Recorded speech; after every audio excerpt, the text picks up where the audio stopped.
Hello दोस्तों, स्वागत है हमारे YouTube चैनल पर। दोस्तों, आज हम बात करने जा रहे हैं गीता समरी इन हिंदी। गीता में कुल 18 अध्याय हैं। इन सब की समरी इस प्रकार से है। एक, अर्जुन विषाद योग। युद्ध के मैदान में अर्जुन देखता है कि सामने कौरवों की सेना खड़ी है। उस सेना में उसके सगे संबंधी, मित्र, रिश्तेदार, गुरु आदि हैं, जिनसे उसे युद्ध करना था। मैं इनकी हत्या कैसे कर सकता हूं, ये सोचकर अर्जुन शोक और ग्लानि से भर उठता है। वह अपना धनुष नीचे रख देता है और अपने सारथी भगवान श्री कृष्ण से पूछता है, मैं अपने लोगों से कैसे युद्ध कर सकता हूं।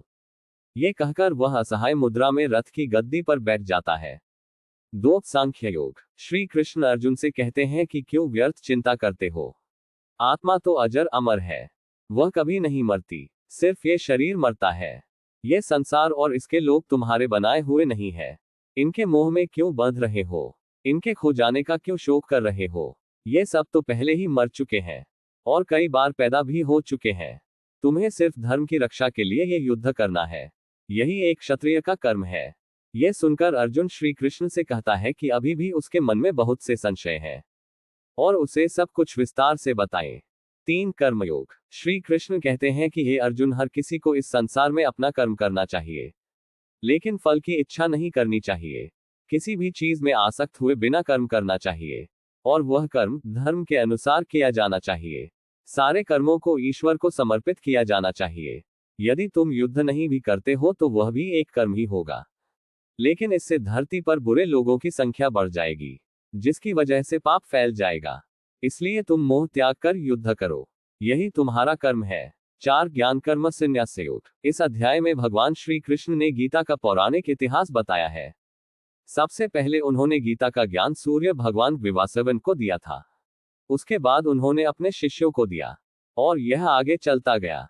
भगवान कहते हैं कि जब जब धर्म का नाश होता है वे अवतार लेते हैं, पापियों को दंडित करते हैं, लेकिन जो उन्हें समर्पित हो जाता है उसकी रक्षा करते हैं। ये युद्ध उनके द्वारा ही रचा गया है ताकि पापियों को दंडित किया जा सके। पांच, कर्म संन्यास योग। श्री कृष्ण कहते हैं कि संन्यास का मतलब है सांसारिक वस्तुओं से विरक्त होकर ईश्वर की उपासना करना, लेकिन संन्यास लेने के लिए हर किसी को वन गमन की जरूरत नहीं है। अपना कर्म करते हुए यदि भौतिक सुखों से मोह भंग कर लिया जाए तो भी मनुष्य ईश्वर को प्राप्त कर सकता है। छह, आत्मसंयम योग या ध्यान योग। ध्यान करने से मनुष्य अपनी इंद्रियों पर काबू पा सकता है। बाहर की चीजों से ध्यान हटाकर सिर्फ परमात्मा का ध्यान करना चाहिए। निरंतर अभ्यास करते रहने से ध्यान करने वाला योगी बन जाता है। उसे सच्चे सुख प्राप्त होने लगते हैं। उसे किसी भी चीज की चिंता और डर नहीं रहता। वह ईश्वर को समर्पित हो जाता है। ध्यान की आखिरी अवस्था समाधि होती है। इस अवस्था में पहुंचकर योगी को ईश्वर के दर्शन होते हैं। सात, ज्ञान विज्ञान योग। श्री कृष्ण कहते हैं कि ब्रह्मांड की हर चीज उनकी ही बनाई हुई है। हर चीज में वे विद्यमान है। सूर्य, धरती, ग्रह, नक्षत्र, तारामंडल, ज्ञान विज्ञान, इंद्रियां, सुख दुख, पाप पुण्य आदि सब उनके बनाए हुए हैं। जो मनुष्य इस बात को ज्ञान के द्वारा समझ जाते हैं वे ईश्वर को समर्पित हो जाते हैं, जबकि जो संदेह करते हैं वे संसार की भौतिक वस्तुओं को समर्पित हो जाते हैं और यही उनके दुखों का कारण बना रहता है। उन्हें कभी वैकुंठ मोक्ष प्राप्त नहीं होता और बार बार मृत्यु लोक में जन्म लेना पड़ता है तथा सांसारिक दुख भोगने पड़ते हैं। आठ, अक्षर ब्रह्म योग। इस अध्याय में श्री कृष्ण अर्जुन को ब्रह्म और आत्मा आदि के बारे में बताते हैं। कृष्ण कहते हैं कि अहम ब्रह्मास्मि, अर्थात मैं ही ब्रह्मा है, और चूंकि मनुष्य की आत्मा भी ईश्वर का ही भाग है इसलिए मनुष्य भी ब्रह्मा ही है। मनुष्य इन बातों को नहीं जान पाता क्योंकि उसकी बुद्धि पर मोहमाया का पर्दा पड़ा रहता है। साथ ही कृष्ण बताते हैं कि बाकी सारे देवी देवता भी कृष्ण द्वारा ही बनाए गए हैं। उनकी पूजा करना भी परम ब्रह्म यानी श्री कृष्ण की पूजा करना ही है।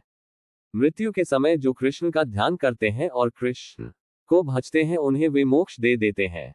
9, राजविद्या राजगुह्य योग। इस अध्याय में श्री कृष्ण बताते हैं कि सबसे बड़ा राज यही है कि कृष्ण ही ईश्वर है। उन्होंने ही सृष्टि का निर्माण किया है। वे ही कण कण में विद्यमान है। उन्हें समझ पाना मनुष्य के वश में नहीं है, लेकिन उनकी भक्ति से मनुष्य उन्हें पा सकता है।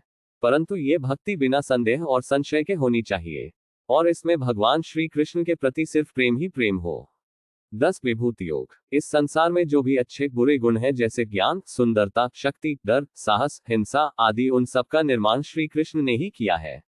जो लोग कृष्ण पर विश्वास रखते हैं वे अच्छे गुणों को प्राप्त करते हैं, और जो ऐसा नहीं करते हैं वे बुरे गुणों को प्राप्त करते हैं। दोनों को ही ईश्वर उनके कर्मों के अनुसार उचित फल अथवा दंड देते हैं। 11 विश्वरूपा दर्शन योग। इस अध्याय में श्री कृष्ण अर्जुन को अपने विराट रूप के दर्शन करवाते हैं। अर्जुन देखता है कि उनका स्वरूप तीनों लोकों में फैला हुआ है। समस्त ब्रह्मांड में उनकी ही छवि है। उनके 4 हाथ हैं और असंख्य सिर हैं। कुछ सिर बेहद डरावने हैं और कुछ बेहद सौम्य। कुछ मुखों से आग, जल आदि निकल रहे हैं। उनके एक तरफ से जीव जंतु जन्म लेकर पृथ्वी की तरफ आ रहे हैं, और दूसरी तरफ वे मौत के गाल में समा रहे हैं। जन्म और मृत्यु सब श्री कृष्ण के द्वारा ही है। ये सब देखकर अर्जुन विस्मित हो जाता है और श्रद्धा पूर्वक प्रभु के चरणों में नमन करता है। 12 भक्ति योग। श्री कृष्ण कहते हैं कि सबसे बड़ा योग भक्ति योग ही है। यदि कोई बड़े बड़े वेद पुराण नहीं पढ़ सकता, यज्ञ हवन तप आदि नहीं कर सकता, तो उसे भक्ति योग का सहारा लेना चाहिए। मनुष्य को ईश्वर के प्रेम में लीन होकर उसकी भक्ति करनी चाहिए। उसके भजन गाने चाहिए। उसका मनन चिंतन और गुणगान करना चाहिए। स्वयं को पूरी तरह से श्री कृष्ण के चरणों में समर्पित कर देना चाहिए।